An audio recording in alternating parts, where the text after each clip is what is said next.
TDP MP లావు శ్రీకృష్ణదేవరాయలు కేంద్ర హోంమంత్రి అమిత్ షాను కలిశారు. కూటమి అంతర్గత వ్యవహారాలపై చర్చించినట్లు సమాచారం. వైసీపీ హయాంలో భారీ మద్య కుంభకోణం జరిగిందని పార్లమెంటులో ఆరోపించారు లావు శ్రీకృష్ణదేవరాయలు.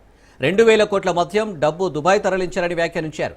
ఈ నేపథ్యంలోనే అమిత్ షాను లావు కలవడం ప్రాధాన్యత సంతరించుకుంది.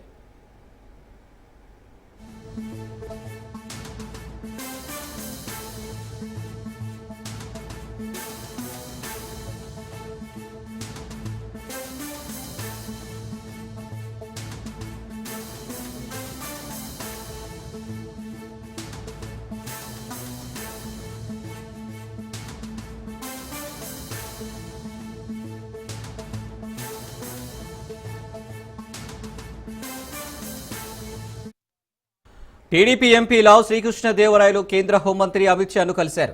కూటమి అంతర్గత వ్యవహారాలపై చర్చించినట్లు సమాచారం. వైసీపీ హయాంలో భారీ మద్యం కుంభకోణం జరిగిందని పార్లమెంటులో ఆరోపించారు లావు శ్రీకృష్ణదేవరాయలు.